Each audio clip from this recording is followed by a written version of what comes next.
Hey guys, in this video I'll be going over a leveling guide I put together for my Skeleton Mages build. This guide was designed to reduce the time spent progressing the campaign so that you can spend more time enjoying the full build in the end game. I do want to mention that this build does start off with Absolution in order to progress the campaign. Absolution just happens to be one of the best leveling skills for minion builds as of patch 3.17, and this guide takes full advantage of that in order to optimize your time spent getting to the Atlas. In this video I'll be going over the pros and cons of this particular guide, as well as go into detail the step-by-step process you'll need to take in order to complete the campaign. Finally, I'll touch upon the specific gear pieces you'll need in order to transition to Skeleton Mages, as well as the key item upgrades you can keep an eye out for before you make your transition. So without further ado, let's get into the video guide.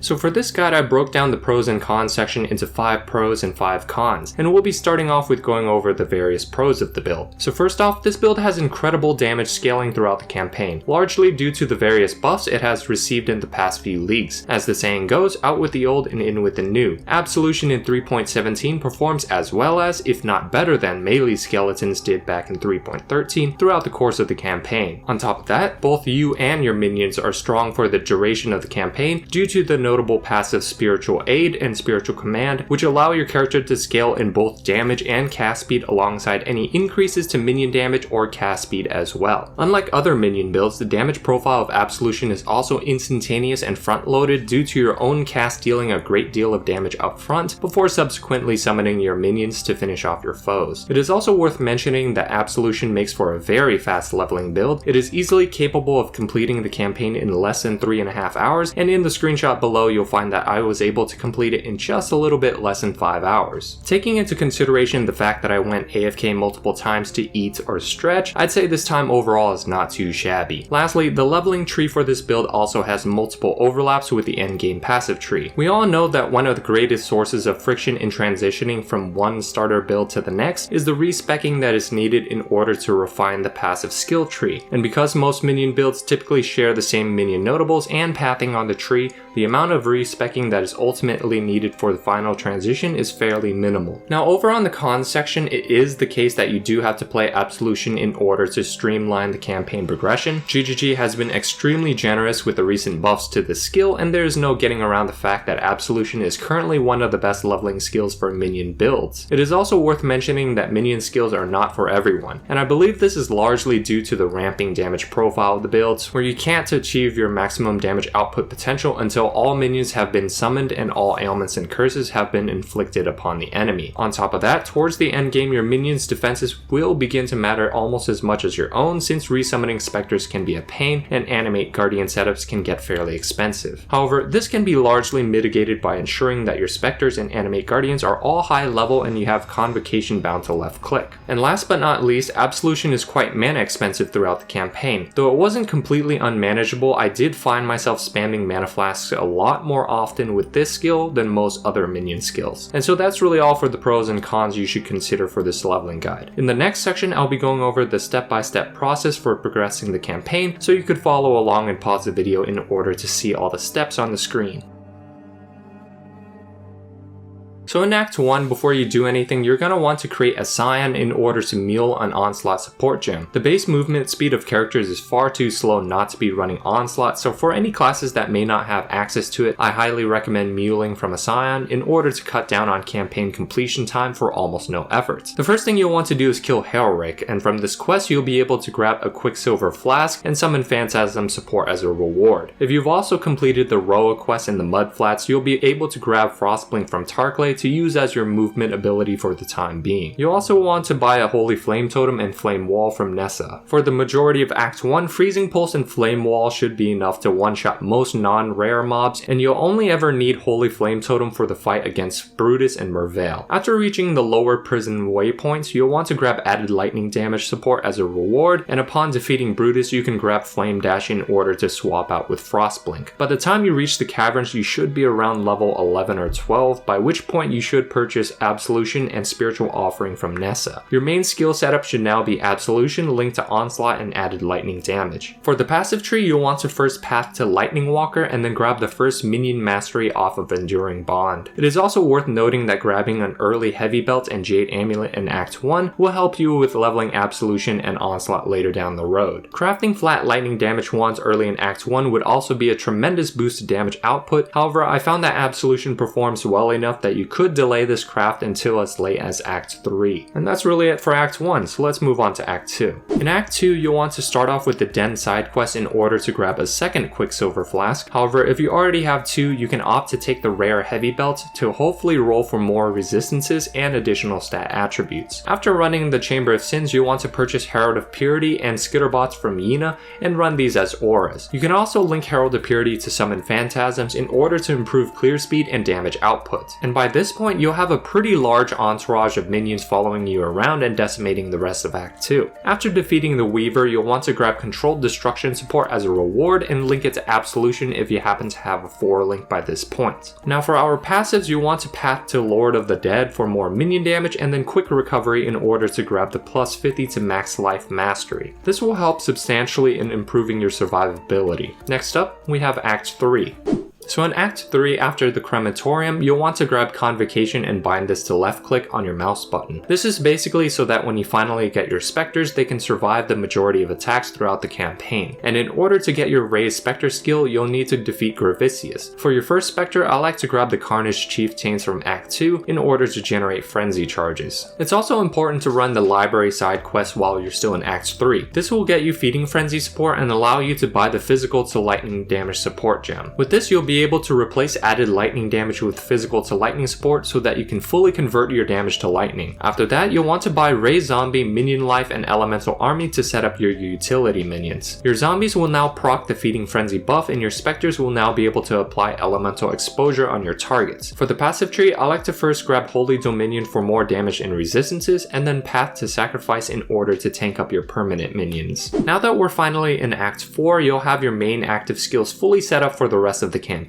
The rest of the run will be mainly focused on obtaining further utility for the build through leveling and obtaining a few more auras. After defeating Vol in the Dried Lakes, you'll want to pick up Carrion Golems as your reward and link it to Feeding Frenzy support. Once you have the Golem set up, head over to the Crystal Vein waypoint, and this is typically where I would recommend going back to complete the first Ascendancy lab. For our first Ascendancy point, we'll allocate Mindless Aggression for extra minion damage and cast speed. From here, you'll want to make your way towards Act 5 and grab the Minion Crit Mastery and 10% increased life mastery. This is also when you will begin pathing towards Spiritual Command and eventually Spiritual Aid for a massive damage boost. By the end of Act 5, your passive tree should look a little something like this tree on the right. And with that, let's move on to Act 6.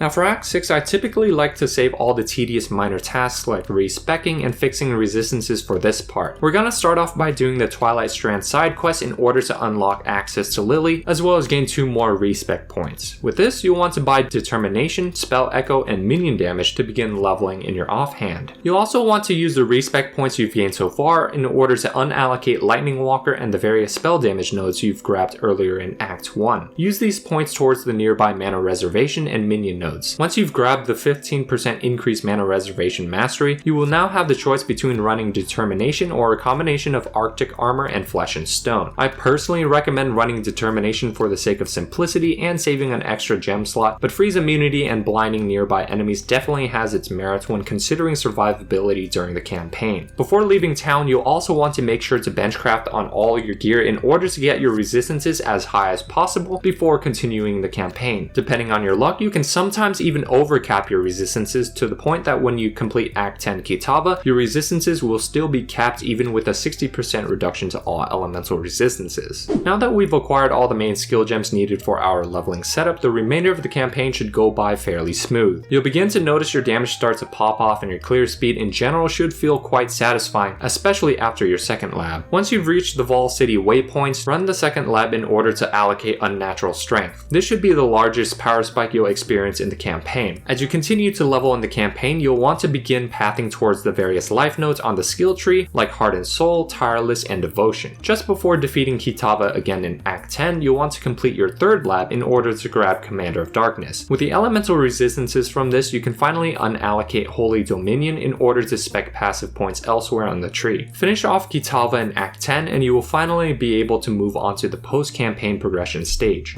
For the post-campaign, we'll begin transitioning to a more defensive setup so that your early mapping progression isn't hindered by too many deaths. Start by switching over to a Wand and Shield setup and running Tempest Shield and Defiance Banner in place of the previous Herald of Purity setup. If you prefer the extra clear speed and damage afforded by the Heralds of Purity, you can continue to run with it until around early yellow maps. But by that point, I would highly recommend running the defensive option so that you can push into red maps. You'll also want to purchase 4 to Dusk Cobalt jewels. These are incredibly cheap jewels that can provide you with a substantial boost to damage output and can also serve as a placeholder for your jewel sockets until you have better jewels for later. Another unique item that I like running in my setup are Breath Stealers. These allow you to anoint Death Attunement early on without worrying that the anoint will be replaced when you ultimately upgrade your amulet. It is also worth mentioning that when you get the chance, you should run Uber Lab in order to get Mistress of Sacrifice. Once you have that passive, swap out Spiritual Offering for Bone Offering so that you can massively increase your block and spell block chance. On the passive tree, once you've begun to collect more points from leveling and anointments, you'll want to prioritize the Determination Efficiency Armor Mastery and the 1% chance to block per 5% on Shield Mastery. The remaining points should go towards life and spell block nodes. And with that, we finally get into the most anticipated section, where I cover when and how to transition over to Skeleton Mages.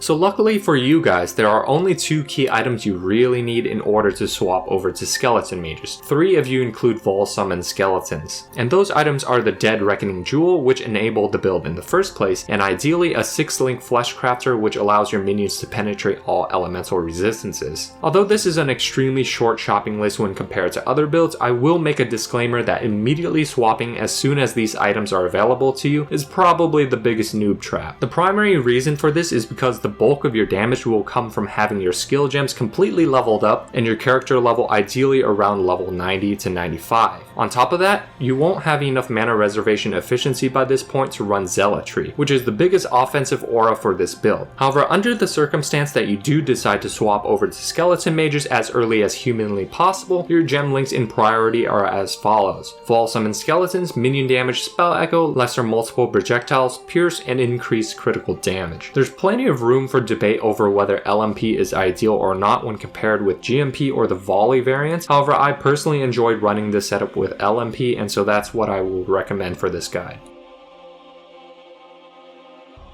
Now, in order to give you guys the most value for watching this guide, I have also prepared a list of important key item upgrades to be keeping an eye out for when progressing in the post-campaign early mapping stage. Having these items will help out massively when you finally transition to Skeleton Mages and will ultimately facilitate your progress into the end game. The first item we have on the list is a Darkness Enthroned. This unique item, in combination with 2 Ghastly Eye Jewels, each with flat life, flat cold damage for minions, and chance for minion spells hinder, will greatly improve your survivability and damage output. Another potential mod you can aim for on these jewels is increased minion damage when you've used a minion skill recently. The next on the list is a +3 to socketed minion gems Bone Helm. This specific modifier is primarily for your Spectre and Animate Guardian setup. The increased skill gem level will significantly improve the tankiness of your permanent minions for the end game. As for lab enchants on the helm, I would probably recommend either increased skeleton damage or extra block chance with Bone Offering, but the enchant itself can be very costly and is not a very significant upgrade in and of itself. I would recommend ignoring the helm enchant early on due to its minor effect on the overall build. Now, the next item on this list is of incredible importance, especially when considering methods to actually survive T16 maps and endgame content. The item in question is a % life recovery on block shield. This modifier can be crafted on shields that have been influenced with a Shaper or Warlord influence. If you're like me and like to run % ES recovery on block 2, this will require you to craft a double influence shield with both the Shaper and Crusader greater influence. I also run Corrupted Soul on top of this in order to maximize the effectiveness of the %ES on block. Next on the list we have Ashes of the Stars anointed with Charisma. This is potentially one of the most expensive items to acquire, especially early on in the league. The reason being is that many builds can benefit from its modifiers, and after people discovered its power in 3.17, it is likely that it will be highly coveted on league start in 3.18. The reason you want to anoint Ashes of the Stars with Charisma is because this node in conjunction with the amulet's increased mana reservation efficiency modifier will allow you to run Zealotry in your setup. This is quite easily one of the best in slot items you can get for an amulet that doesn't require a meticulous crafting process. And last but not least, we have our +2 trigger wand. This can be crafted on an eye level 60 or higher convoking wand with a combination of jagged, metallic, corroded, or shuddering fossils. The chance of successfully getting the +2 modifiers is 1 in 12, and with an open suffix you can benchcraft the trigger mod so that you can automatically desecrate and trigger Bone Offering whenever you cast another spell. The trigger craft is more so for quality of life and allowing you to sustain Bone Offering without manually casting it. And that's really all for the important item upgrade section. Obviously, I've left quite a bit of room in terms of the modifiers and other item slots in the build, but these can be customized to fit your needs and playstyle as you progress your own build. So in conclusion, my overall opinion of this particular build is that Skeleton Mages is fairly balanced. When compared to builds that are geared specifically towards clear speed or boss killing, this build can be easily outperformed. However, although it is not the absolute best in either of these categories, I would argue that it is still a top tier performer in both. It is also worth mentioning that leveling and progressing through the campaign with melee skeletons no longer feels nearly as good as it did in the past. Ever since the buffs to the campaign mobs and the various nerfs to minion builds in general, melee skeletons are simply not keeping up with the state of the meta any longer. And that's really the main reason why I recommend progressing the campaign with Absolution. However, for those who are wondering if pushing Absolution to the endgame with any skill swapping is a good idea, I personally feel that its map clearing feels quite clunky in the endgame, especially because monsters can be so tanky and the damage of your own Absolution cast really falls off. However, if we're just talking about numbers on POB and the skill itself in a theoretical scope, Absolution definitely has a damage scaling that is needed in order to perform well in the end game. Now, the last thing I want to say in this video is that minion builds are incredibly fun. Love it or hate it, minion builds are easily one of the most iconic build archetypes in PoE. Being able to experience all of Raid class and bulldoze your way through droves of enemies with your own army of undead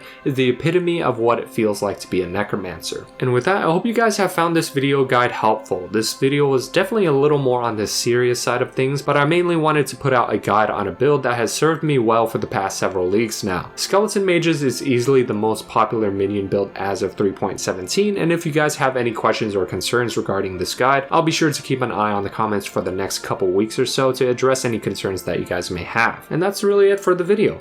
Hope to see you guys next time.